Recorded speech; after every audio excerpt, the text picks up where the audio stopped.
parle. Chaque jour, Charles et Carole vous présentent la leçon de l'école du sabbat.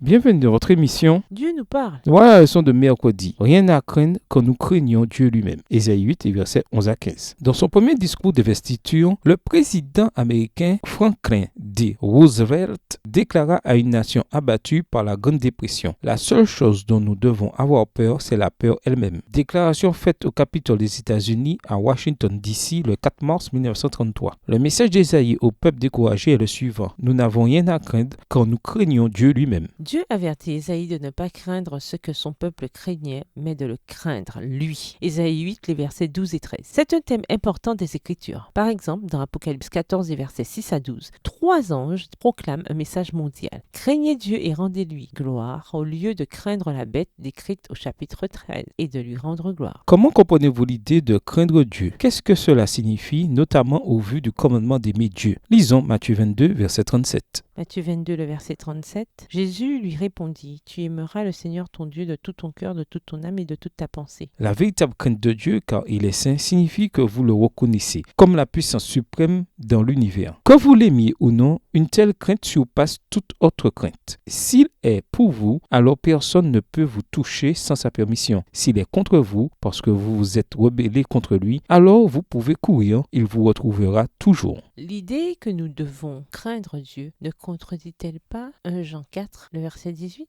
Il n'y a pas de crainte dans l'amour, mais l'amour accompli bannit la crainte, car la crainte suppose un châtiment, et celui qui craint n'est pas accompli dans l'amour. Il y a différents types de craintes. Si quelqu'un ayant beaucoup de pouvoir se trouve être votre ami et que vous partagez une amitié réciproque, alors vous ne craignez pas cette personne au sens où vous pensez qu'elle peut vous faire du mal. Mais vous ressentez un genre de crainte au sens où vous connaissez et respectez le pouvoir de cette personne et les limites de votre relation. En tant que chrétiens, nous ne devons pas aimer les choses du monde, les choses que les gens du monde aiment. 1 Jean 2, le verset 15. Dans le même ordre d'idées, en tant que chrétiens, y a-t-il des choses que le monde craint et que nous ne devrions pas craindre? Le cas échéant, lesquelles et pourquoi ne devrions-nous pas en avoir peur? En même temps, quelles sont les choses que le monde ne craint pas et que nous devrions craindre en tant que chrétiens? Voir par exemple Matthieu 10, le verset 28 et Jérémie 10, les versets 2 et 3. Matthieu 10, verset 28. Ne craignez pas ceux qui tuent le corps et qui ne peuvent tuer l'âme. Craignez plutôt celui qui peut faire périr l'âme et le corps dans la géhenne. Jérémie 10, les versets 2 et 3. Ainsi parle l'Éternel.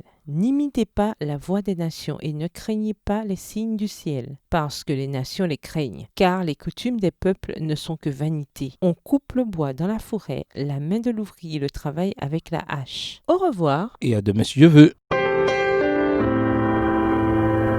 Dieu nous parle. Chaque jour, Charles et Carole vous présentent la leçon de l'école du sabbat.